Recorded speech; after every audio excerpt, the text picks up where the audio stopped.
Jésus est venu et il est proche de tous ceux qui... Et la France a un historique de guerre contre les factions djihadistes, quelles qu'elles soient. On oublie que les attaques de Charlie Hebdo, c'était Al-Qaïda, donc c'était Al-Qaïda au Yémen. Et la France est en guerre contre AQMI au Sahel, Al-Qaïda au Maghreb islamique. La France est engagée en Afghanistan. Donc, Salam alaikum tout le monde.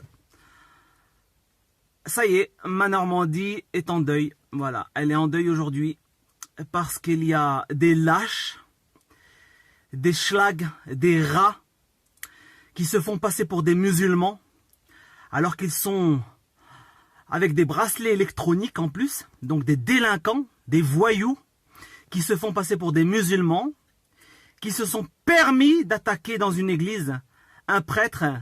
Nous, on n'a pas demandé. Nous, les citoyens, on n'a pas demandé que François Hollande, Angela Merkel, c'est tout ce qui s'ensuit, la coalition internationale, viennent piller le gaz et le pétrole chez vous et vous bombarder et bombarder des civils. On n'a pas demandé. D'ailleurs, ce que je me demande, c'est pourquoi est-ce que l'État merdique ne va pas attaquer directement le gouvernement? Pourquoi est-ce qu'il nous attaque à nous, pauvres citoyens, alors qu'on n'a rien fait? Mais bon, on n'attaque pas son géniteur, comme on dit. On ne va pas aller attaquer sa propre mère. Je me rendais ce matin au CHU de Rouen, donc sur la route. Il y avait énormément de gendarmes, de policiers, de motards pour protéger les personnes qui ont mis en place, en fait, et qui ont participé à mettre en place le terrorisme. Je parle de nos chefs de gouvernement. Je parle de notre ministre de l'Intérieur. On a financé en Syrie des terroristes modérés avec Laurent Fabius. Vous avez un Nicolas Sarkozy qui a déstabilisé la Libye et qui s'empresse de faire des déclarations pour dire que la gauche est défaillante, alors que c'est la République qui est défaillante depuis un certain nombre d'années. Donc on voit tout un tas de moyens pour protéger ceux qui mettent en place le terrorisme. Cette stratégie est sciemment réfléchie. Il veut une confrontation entre la communauté catholique et la communauté musulmane en France. Alors, ça va être très compliqué aujourd'hui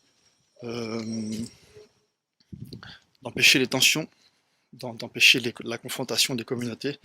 Je crains fort pour notre avenir. En tout cas, je pense que beaucoup de musulmans en France sont comme moi et déplorent ce drame, sont dans la tristesse parce que c'est un symbole de paix qui a été touché.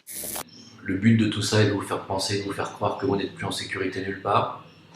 Le but final est de passer des mesures sécuritaires qui seront bien plus importantes que maintenant. On va mettre des caméras partout, comme à Nice, même si on voit que ça n'a servi strictement à rien. Le but n'étant pas de vous sécuriser en réalité, mais de vous espionner. Hein.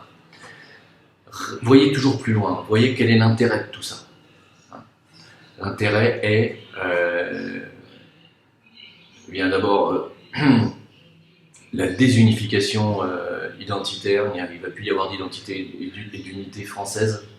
Il va y avoir une déchirure communautaire en France entre deux clans, hein, les pro-musulmans et puis les anti-musulmans.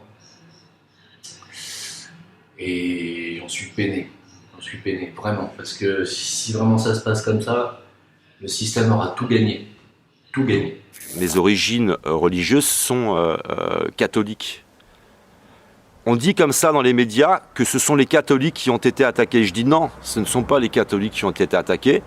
C'est avant tout l'islam qui a été attaqué et l'image de l'islam pour arranger toutes leurs manipulations, pour arranger la mise en place de nouvelles lois et d'une certaine répression. Mais on a tous été attaqués dans cette histoire. Le prénom des musulmans en France est pour la France un bienfait, parce qu'il vous apportait des valeurs, condition de les vivre. Il faut que les musulmans, de vrais musulmans, je dis de vrais musulmans. Malheureusement, ce qui arrive, c'est que la société française, beaucoup de Français ne connaissent pas l'islam, ils le jugent de l'extérieur. Donc les Français ne connaissent pas assez, malheureusement, les vrais musulmans, ceux qui sont fidèles au message du Coran. Et ceux qui sont fidèles au message du Coran apportent beaucoup à la France. Nous sommes dans un tournant dans notre histoire du point de vue eschatologique ou du point de vue des temps messianiques pour le christianisme. On ne peut pas permettre à qui que ce soit de toucher à ce christianisme. J'appelle les chrétiens authentiques à défendre le christianisme. Et j'appelle les musulmans, les vrais, à former une alliance avec ces chrétiens, sous la même bannière. Jésus et Mohammed. Voici mon Chers internautes, bonjour. Certains observateurs affirment que la série vivrait les dernières phases d'une guerre.